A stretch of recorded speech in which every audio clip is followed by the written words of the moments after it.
We're out at the Bootheel Youth Museum today in Malden. Big day here on July 20th on this Saturday. The ice cream social, as well as the reveal of the new exhibit here at the Youth Museum, Sun, Earth, Universe. And it's a really neat exhibit that they've brought to the Youth Museum. It's actually been worked on by the NICE program along with NASA.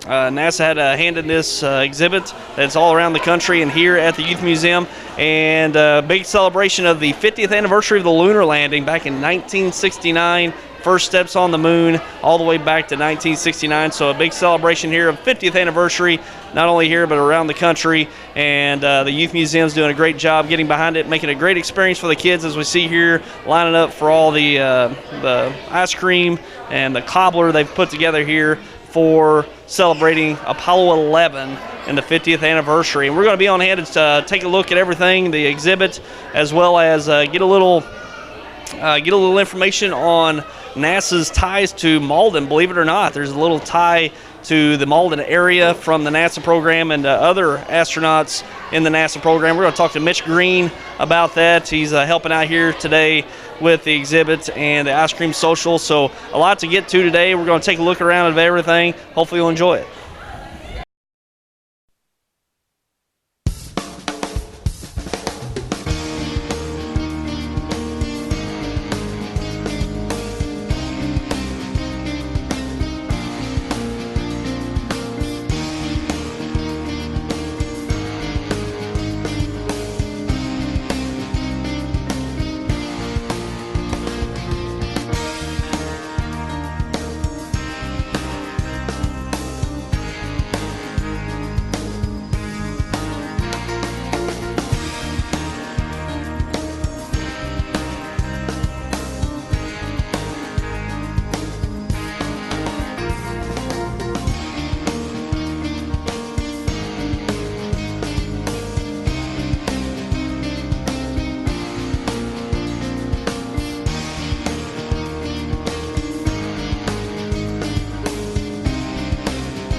And now we're along with a couple of people that was involved in putting this exhibit together, and we're along with Jennifer Callio and Scott Van Cleave. Got that right.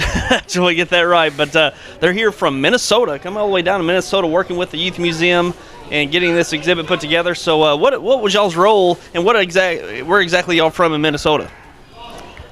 Yeah, we're both from St. Paul. Our role in this exhibit has been mostly evaluation, and so by that we just mean we do surveys and interviews with people to see how they're interacting with the exhibit and make sure that it's functioning the way that NASA wants it to, and that people are getting a lot out of it. Sure, and this is certainly an interactive experience, what you come to expect here at the Youth Museum in Malden. And Scott, talk about the evaluation process and how this comes together with the exhibit we have here today. Sure. So there's kind of a process for evaluation, and this exhibit started a couple of years ago as just general ideas. And in a nutshell, we start with kind of a formative exhibit when something like this is just beginning out, and it takes step after step to get to the point where it is now. And we're out here now doing what we call a summative evaluation of the exhibit. And so we do surveys, we do interviews with both adults and kids, and just make sure the learning goals are met, that understand how people are using it, and that's about it. All right. And Jennifer, there is some collaboration with NASA through the NICE network, so it's a pretty big deal. Talk about that.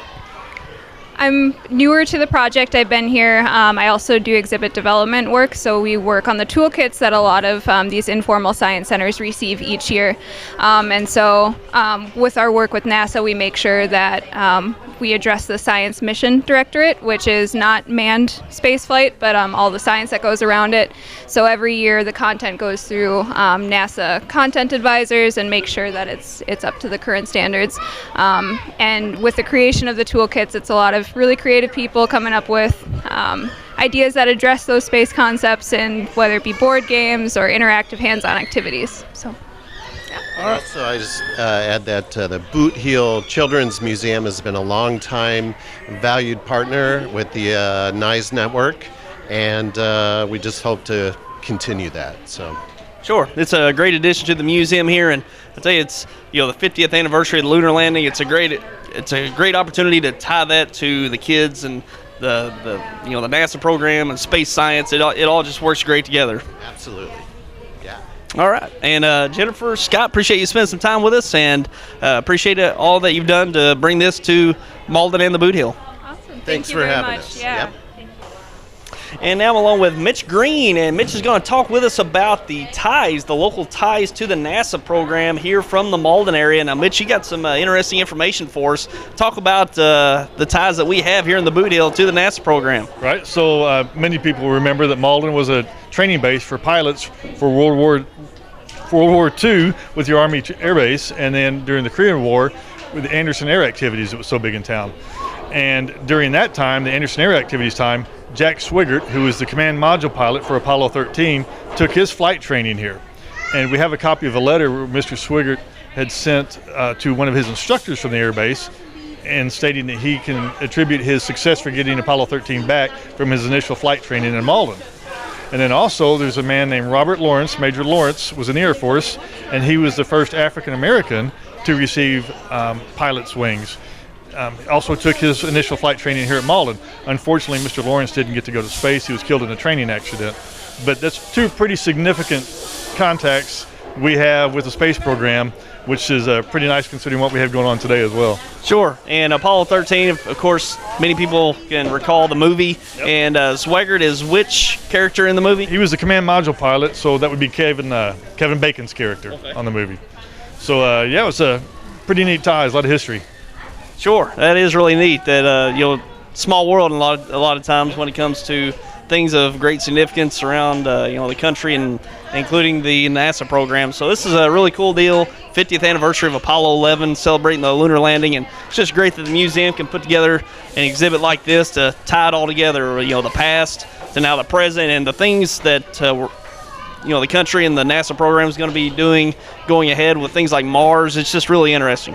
Looks like a lot of fun. I don't think I would do any of it myself, but if you look around, the kids are having a good time with all this. Maybe one of these kids will join them in the future sometime. Sure. It's a great day here. A lot of people turned out for the social. Going to have an experiment coming up, and always things going on here at the Bootheel Youth Museum, and Mitch here, part of the board, and just a lot of great things going on here at the Bootheel Youth Museum. Yeah, everybody come out and enjoy this. It's going to be here for a few years. We got it set up in the museum Monday. It actually opened Wednesday, and it's been pretty popular. It looks good. Sure. All right, and there you go. It's been a great day, and appreciate Mitch spending some time with us, and Scott and Jennifer as well from up in Minnesota. Came all the way down to help things get together here with the exhibit. So come on out to the Bootheel Youth Museum. A lot of things going on, including this new Sun, Earth, Universe exhibit, and it's a great time to be an American. 50 years of the lunar landing, and who knows 50 years from now what'll transpire with the NASA program. May not be around to see it myself, but who knows? We'll see. Thanks, Mitch. Thanks, Tyler. Let's go ahead and start. So, my name is Jacob, and I'll be your scientist today. Do you guys, today's science show has to do a little bit with gravity and inertia. So what I'd like you guys to do, pretty much every experiment today needs a volunteer. So, now hold on. What we're going to do is, as soon as I say I need a volunteer, you guys are going to raise your hand as fast as you can, and I'll try to pick the one that puts their hand up the fastest. Okay, so first experiment, I need a volunteer. I think your hand went up the fastest. It was hard to tell, but I think you're ready. Okay, so what's your name? Colt. Okay, Colt.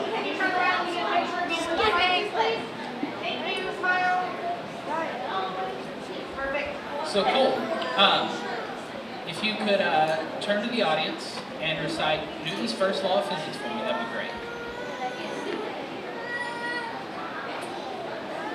You know, okay, I'll help you out. Every object, when an object in motion wants to stay in motion until stopped by an outside force, and an object at rest wants to stay at rest until stopped.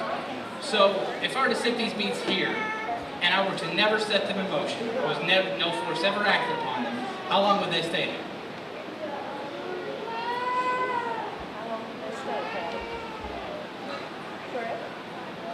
They stay there forever. Exactly. They sit there undisturbed forever if nothing ever come along and touched them. If I were to pick this jar of beads up and throw it against that wall there, what would happen? Well, they'd fall out, but what would happen to like the bucket itself?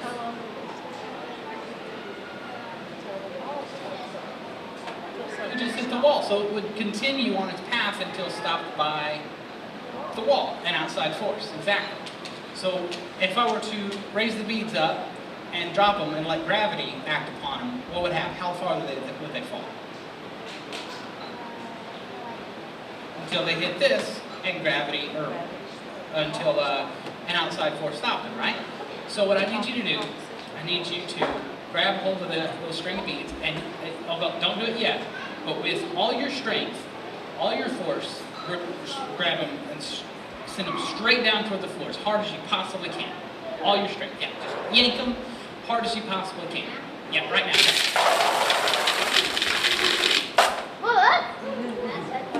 Cool. So why did that happen? Because you pulled it, and you, the outside force, set it in motion. And why aren't the beads still falling? Because they hit the ground, stopped by an outside force. Very interesting, right? So, thank you, Colton. Everyone give Colton a round of applause. So I need a second volunteer. Your hand went up first.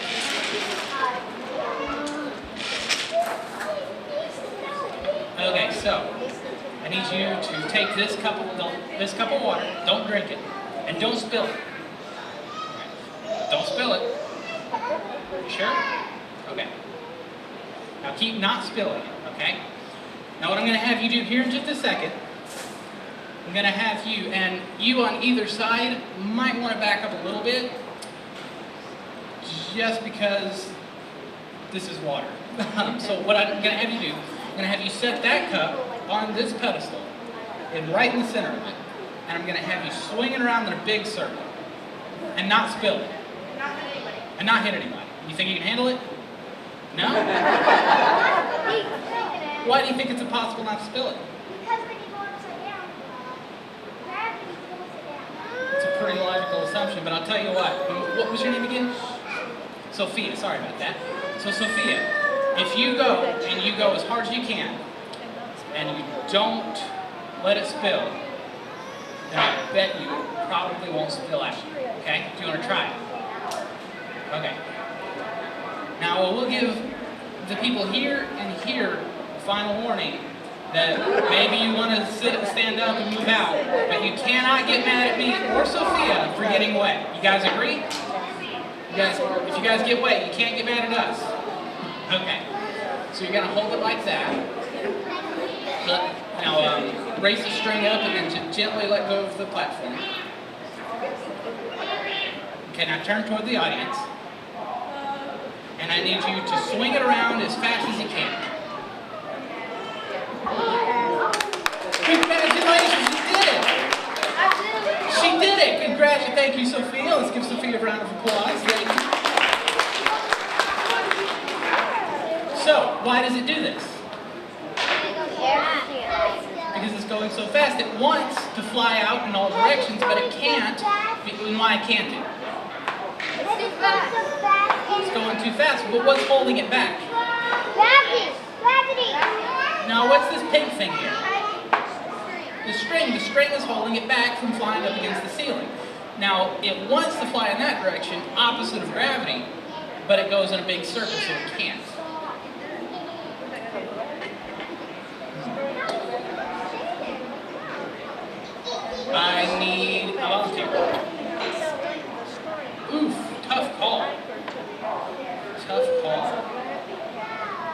everyone put your hands back down. Need a volunteer. I think you were first. Yeah, I think so. Okay. Give it just a second. So what's your name?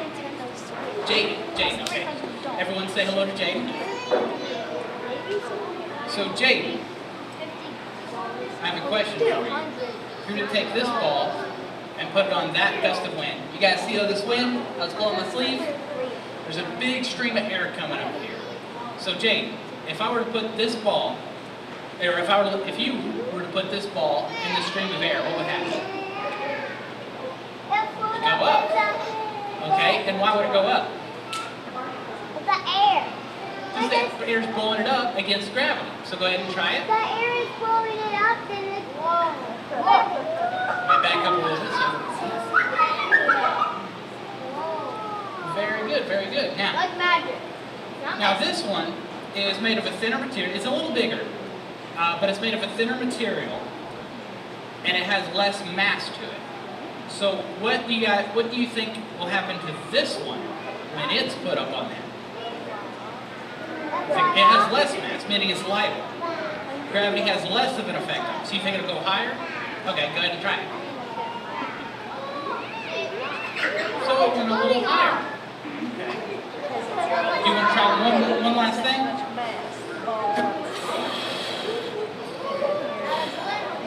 What do you think will happen to this balloon?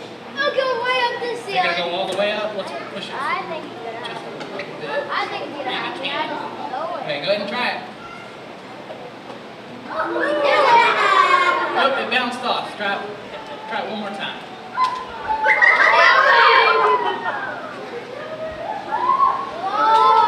And why does it go up? That's gonna take forever to get down.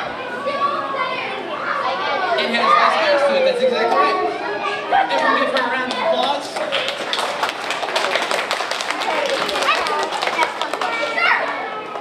Okay, so now don't raise your hands, but I do need a volunteer. Don't raise your hands yet. Don't raise your hands yet. I want to show you exactly what I'm going to be doing before you guys volunteer for this. Okay.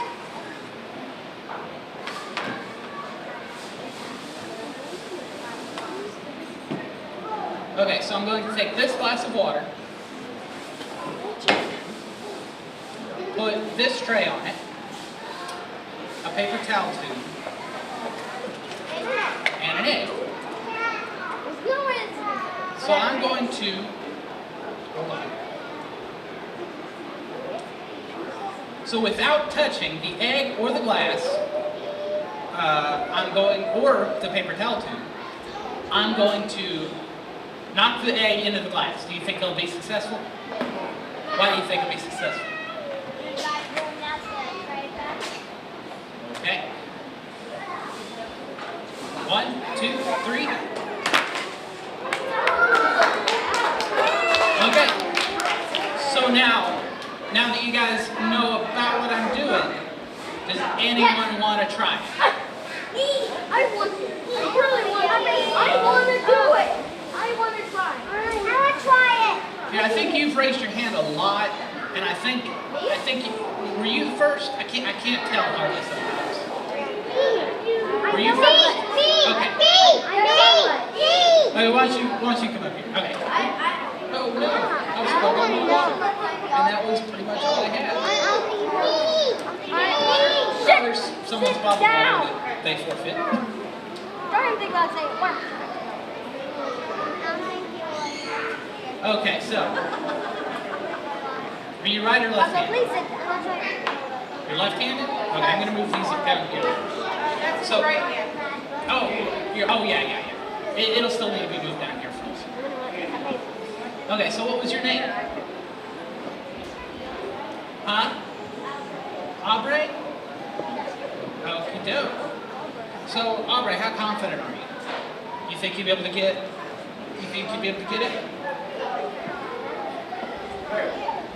So, Aubrey, I have played a small trick on you. Have you realized the trick yet? And what is the trick that I've played on you? Huh? You have any idea what it could be? No?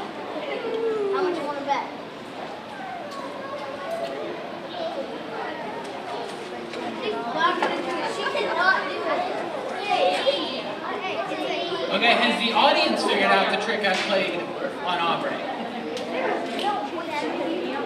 Aubrey, how many eggs are here? Whatever. There are 6 eggs. Do you think you'll be able to get all 6 eggs in one shot? You think so? Okay. So, you're going to stand right here, and you're going to raise your right hand. It's your dominant hand, right? The one you use for everything? Yeah, okay. So, what I'm going to have you do, there is no such thing as hitting the tray too hard. The only thing you don't want to do is you don't want to hit the glasses. So you're going to want to take your hand, you're going to want to use your whole entire arm and swing it as hard as you can. Hit the side of this tray. As soon as it hits, oops, I almost did it for you. As soon as it hits, now don't worry if you don't get all 6. But you want to hit it as hard as you can without actually knocking the glasses off. You think you can get it? Okay. You think you can get it? Go. He got all 6!